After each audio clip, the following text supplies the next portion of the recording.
وَإِن طَائِفَتَانِ مِنَ الْمُؤْمِنِينَ اقْتَتَلُوا فَأَصْلِحُوا بَيْنَهُمَا فَإِن بَغَتْ إِحْدَاهُمَا عَلَى الْأُخْرَى فَقَاتِلُوا الَّتِي تَبْغِي حَتَّى تَفِيءَ إِلَى أَمْرِ اللَّهِ فَإِن فَاءَتْ فَأَصْلِحُوا بَيْنَهُمَا بِالْعَدْلِ وَأَقْسِطُوا إِنَّ اللَّهَ يُحِبُّ الْمُقْسِطِينَ إِنَّمَا الْمُؤْمِنُونَ إِخْوَةٌ فَأَصْلِحُوا بَيْنَ أَخَوَيْكُمْ وَاتَّقُوا اللَّهَ لَعَلَّكُمْ تُرْحَمُونَ۔ یہ آیات ہیں، ان آیات میں بھی بہت ہی عظیم ذمہ داری اور بہت ہی بڑا فیصلہ سنایا گیا ہے سماج کے اندر سدھار پیدا کرنے کے لیے۔ فرمایا اگر مومنوں میں سے دو گروہ لڑ جائیں تو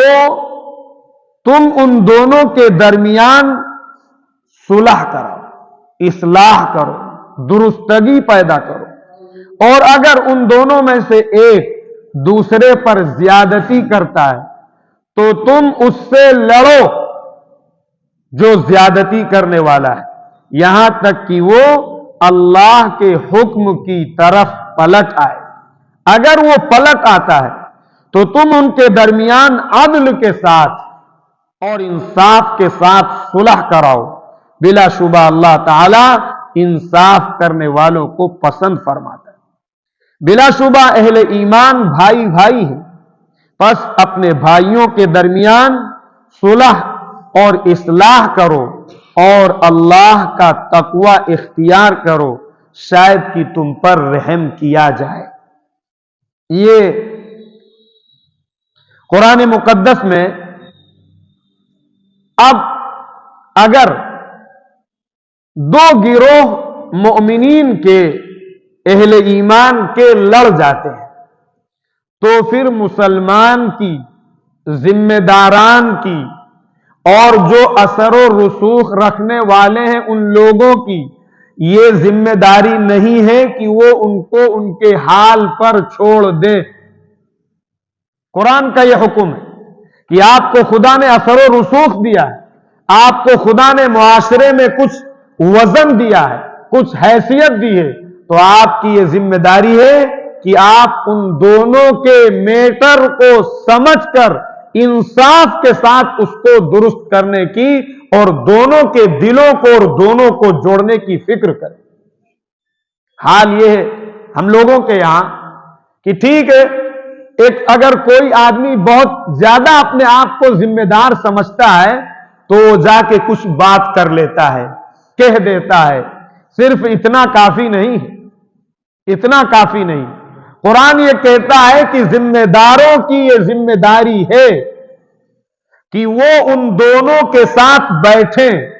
ان دونوں کی چیزوں کو سمجھیں، ان دونوں کے نشیب و فراز، کہاں کس کی غلطی ہے، کہاں کس سے مسنگ ہے، کہاں کس سے بھول چوک ہے اور کون آدمی زیادتی کر رہا ہے، اس کو سمجھیں اور اس کے بعد دونوں کو اللہ کا فیصلہ سنائیں، اللہ کا حکم سنائیں، آپس کے اندر صلح پیدا کرنے کی پوری کوشش کریں۔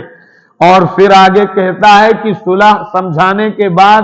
اللہ کا حکم سنا دینے کے بعد اگر کوئی ایک آدمی نہیں مان رہا کہ صاحب وہ اڑا ہوا ہے کہ نہیں ہم زیادتی کریں گے، ہم ظلم کریں گے، ہم صلح نہیں کریں گے، تو قرآن یہ کہتا ہے پھر آپ کو اس کے ساتھ ہو جانا ہے، اس کے ساتھ ان لوگوں کو ساتھ لڑائی کرنا ہے، ان لوگوں کو جھکانے کی فکر کرنا ہے جو زیادتی کرنے والے ہیں،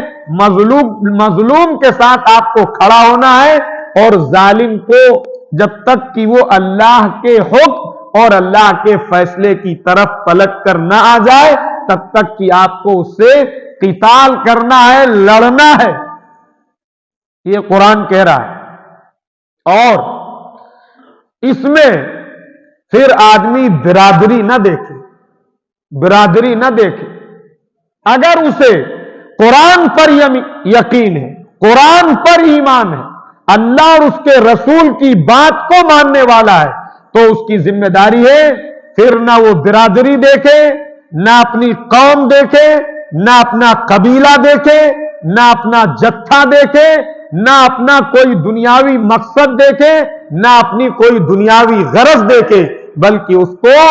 ظالم کے خلاف کھڑے ہو کے ظالم کو اس بات پر مجبور کرنا ہے کہ وہ اللہ کے فیصلے پر، کیونکہ وہ مومن ہے، وہ مسلمان ہے، اسے اللہ کے فیصلے پر، قرآن کے فیصلے پر، نبی اکرم صلی اللہ علیہ وسلم کے فیصلے پر پلٹا کر لانے تک اس سے مقابلہ کرنا۔ ہم لوگوں کا حال کیا ہے کہ آدمی چھوڑ دیتا ہے کہ ٹھیک ہے صاحب، آپ جانیے، آپ کا کام جانے۔ ہمیں انتھک کوشش کرنا ہے، دعا کرنا ہے، اللہ کے سامنے گڑ گڑانا ہے، اللہ سے مانگنا ہے، لیکن حق کے ساتھ رہنا ہے۔ آپ یہ جو برادری واد ہے پوری، بہرحال ہم لوگ جس علاقے میں ہیں اس کے بارے میں تو کہہ سکتے ہیں، برادری واد جس کو رسول اللہ نے اپنے پیروں تلے کچلا اور روندا تھا، آج اس برادری واد کو بھڑکایا جا رہا ہے اور برادری واد پیدا کیا جا رہا ہے۔ ہو سکتا ہے خال خال شاذ و نادر آدمی محفوظ ہو، ورنہ جب برادری کی بات آتی ہے تو پھر آدمی وہاں پر حق اور ناحق کی تمیز بھول جاتا ہے، اللہ کا فیصلہ بھول جاتا ہے، شریعت بھول جاتا ہے، اللہ کا قانون بھول جاتا ہے، ساری دینداری، ساری نماز، سارے روزہ، سارا حج، سارا عمرہ، ساری تسبیحات ایک طرف ہو جاتی ہیں، اور برادری کی محبت اور قبیلے کی محبت کی وجہ سے وہ آدمی پھر ناحق لوگوں کا ساتھ دیتا ہے، ظلم کا سپورٹ کرنے لگتا ہے۔ اور اس کی جیتی جاگتی مثال آپ کو الیکشن کے پیریڈ میں دکھ جائے گی۔ بہرحال اس موضوع پر میں صرف آپ کو اشارہ کر رہا ہوں، یہ صرف ایک گاؤں کا مسئلہ نہیں، ہر گاؤں کی یہی حالت، ہر گاؤں کا یہی المیہ ہے۔ آج قوم کیوں ٹوٹ گئی؟ آج ہم اور آپ اللہ کی مدد سے کیوں محروم ہو گئے؟ اس لیے کہ ہم نے حق کو چھوڑ کے،